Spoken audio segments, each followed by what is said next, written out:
What's up everybody? Balik lagi di Suka-Suka Gue Coffee Channel dengan Michael Justin di Suka-Suka Gue Coffee. Gitulah pokoknya di YouTube channel. Kita sekarang ada di Emily Listening Space di Depok. Terima kasih udah dipinjemin tempatnya. Soalnya kita studionya lagi pindah-pindahan dan direnovasi. Anyway, kita akan nyobain apa namanya ya? Refractometer, alat untuk mengukur refraksi cahaya di cairan kopi, di fluid versi R2 ekstrak. Jadi ini udah lumayan banyak keliling-keliling di dunia kopi.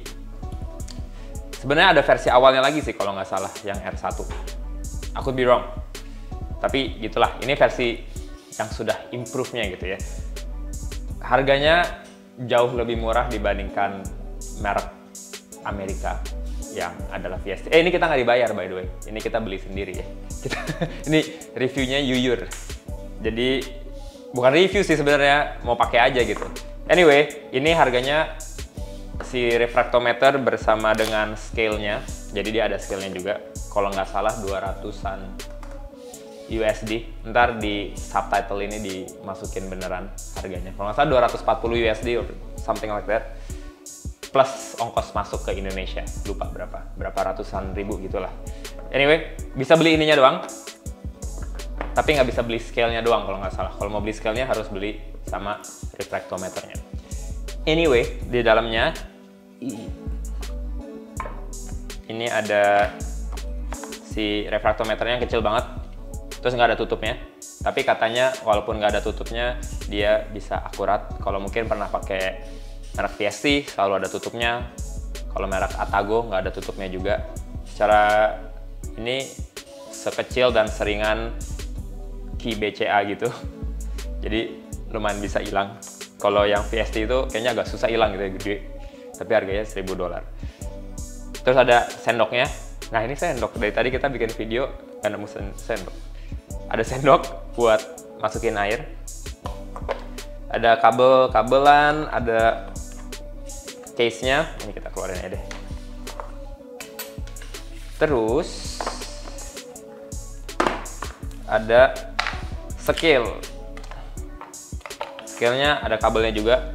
Chargerannya apa ini? USB-C kayaknya. USB-C. Terus scale-nya ya bentuknya gitu deh, mirip-mirip leading brand scale, namanya Microbalance. Terus semuanya ini dikontrol melalui aplikasi. Aplikasinya nggak tahu ya, dia ada di Apple doang apa ada di Android juga. Maksudnya kalau ada di iPhone, I guess ada di Android juga ya. Si scale ini ada informasinya nggak ya? Ya, hilang.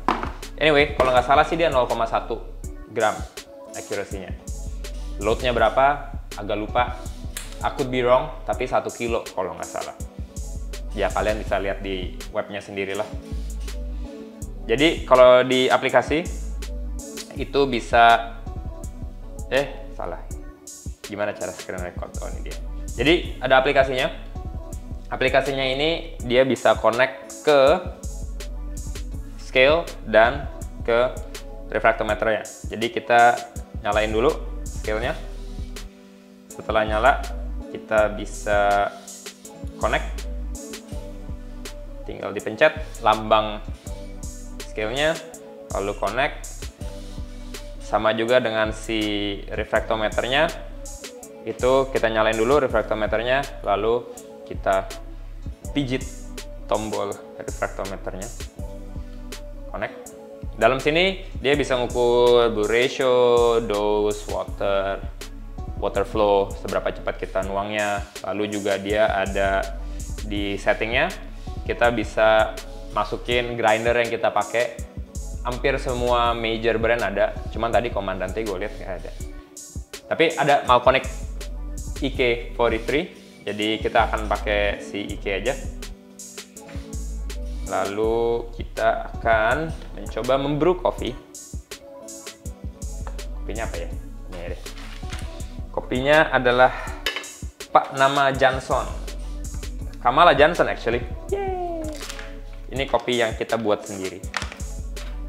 Maksudnya buatnya di Johnson Estate, tapi kita semprot-semprot pakai inokulan sendiri. Terus dibeli oleh Homeground Coffee di Singapura. Funny story mengenai kopi ini. Jadi waktu kita ke sana, si Kenny yang tugas semprot-semprot inokulannya. Terus di batch yang ini, si Kamala Johnson 885, dia semprotnya kebanyakan. Dia semprot inokulannya double the dose. Jadinya enak. Jadi mulai saat ini kayaknya kita akan double dose-nya karena rasanya jadi lebih asik. Kurang banyak air katanya. Baik.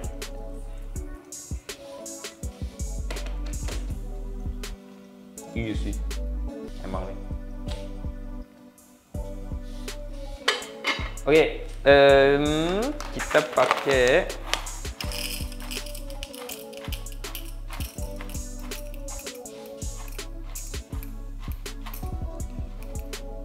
$20 Kamala Johnson.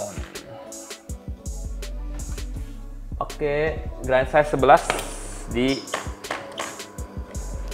Malconic EK43.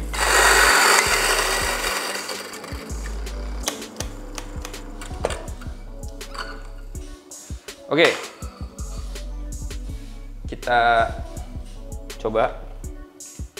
Jujur, gue belum pernah pakai ini, jadi kita sama-sama belajar ya. Kita masukin grind size-nya Malconic EK43, mana tadi? Medium coarse. Oke, brew. Masukin kopinya. Pairnya bisa dari aplikasi guys, keren.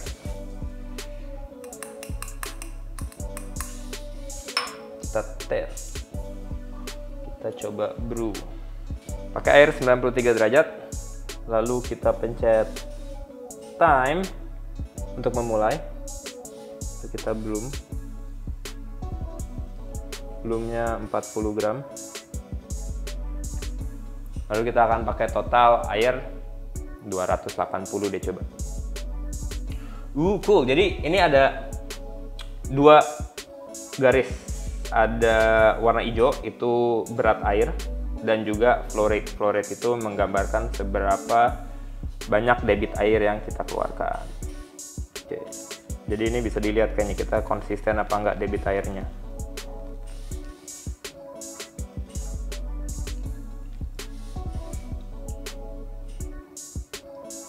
Kita akan masukin 100 gram air dulu, jadi sampai 140.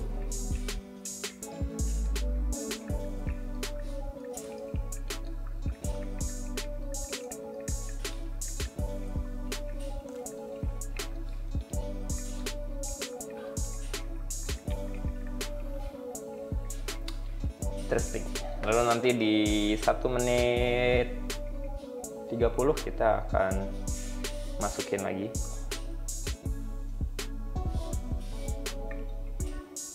Ini kalau aplikasi-aplikasi gini nggak cuman di merek ini aja ya, banyak merek-merek lain pun kayak Timor, Felicita, banyak aplikasi-aplikasi gitu. Ini bisa kalian latihan untuk nuang. Kalau mau kompetisi misalnya, seberapa konsisten kalian nuangnya, atau kalian kalau mau latihan antara barista yang satu dengan barista yang lain di toko, bisa lihat kira-kira debit tuang airnya mesti berapa sih gitu, apakah 5 gram per detik, 6 gram per detik.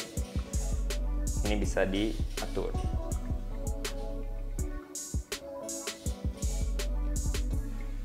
Oke. Akan kita aduk 1, 2, 3, 4, 5.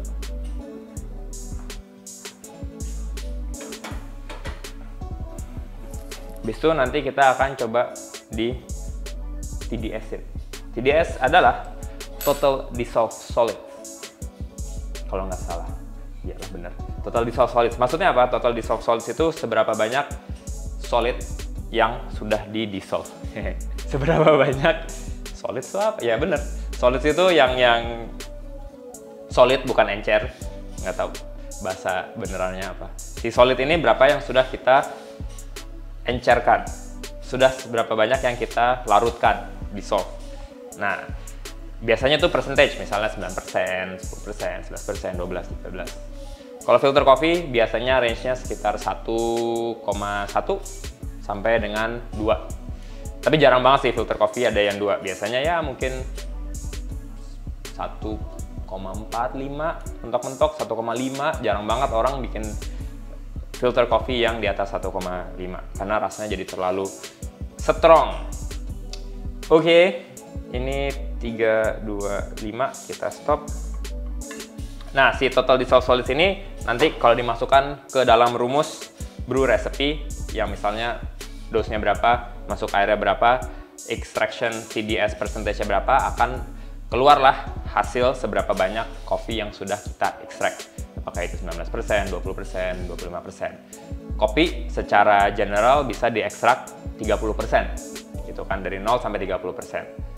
Tapi kita jarang banget mau ekstrak 30% ya, karena itu bakal pahit banget, udah nggak ada rasa yang enak-enak lagi. Secara general, kopi itu yang enak secara general konsensus adalah biasanya sekitar 18% sampai 23%. Nggak selalu 19% itu artinya under extracted, nggak selalu 23% itu artinya over extracted. Secara mungkin SCA standard ya memang 20% itu extraction yang kayak angka yang dicari-cari gitu, kayak di upheld.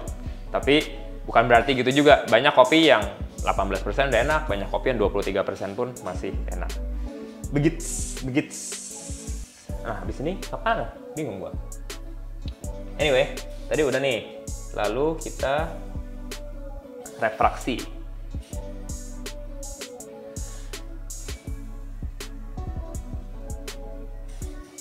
Kita tes. Lalu kita pencet si testing. Nah, kalau refraktometer itu biasanya semakin dingin kopinya, dia akan semakin lebih akurat.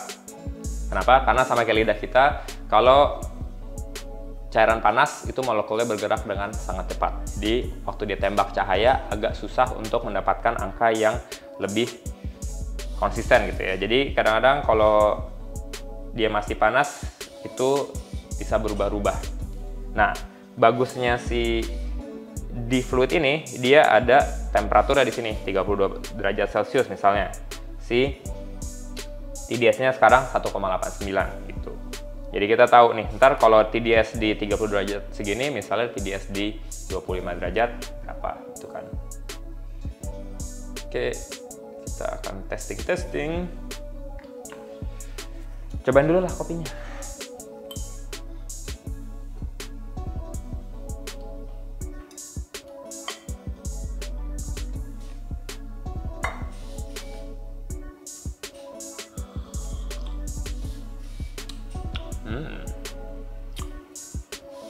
It tastes like brewing yang 1,83. Jadi tadi 3 menit 20 detik itu udah lumayan banyak banget gitu ya ekstraksinya. Jadi nggak heran si persentasenya 1,83, lumayan tinggi nih. Tapi gimana caranya bisa nemu ke yang tadi ya? Gitulah. Tapi ini 1,84 di temperatur 30,7 derajat Celcius. Jadi mungkin bentar lagi kalau 25 derajat dia bakal agak-agak turun dikit. Tapi nggak bakal banyak-banyak banget. Mungkin 1,8 itu udah TDS kita. Nanti bisa dimasukkan ke brew yang tadi kita gunain. Flow rate-nya berapa, resepnya berapa. Habis itu mungkin bisa di-save gitu ya. Jadi lumayan handy untuk yang punya cafe dan dengan barista yang banyak, resepnya bisa disimpan, habis itu di-share ke satu sama lain. Bisa kelihatan kita mau TDS-nya di sini, habis itu flow rate-nya misalnya 5 gram per detik. Habis itu udah semuanya pakai resep yang sama. Begitu. Oke.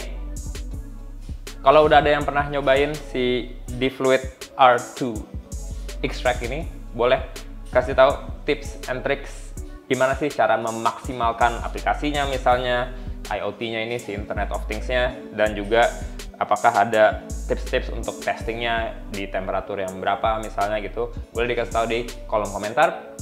Otherwise, I'll see you in the next episode. Bye-bye.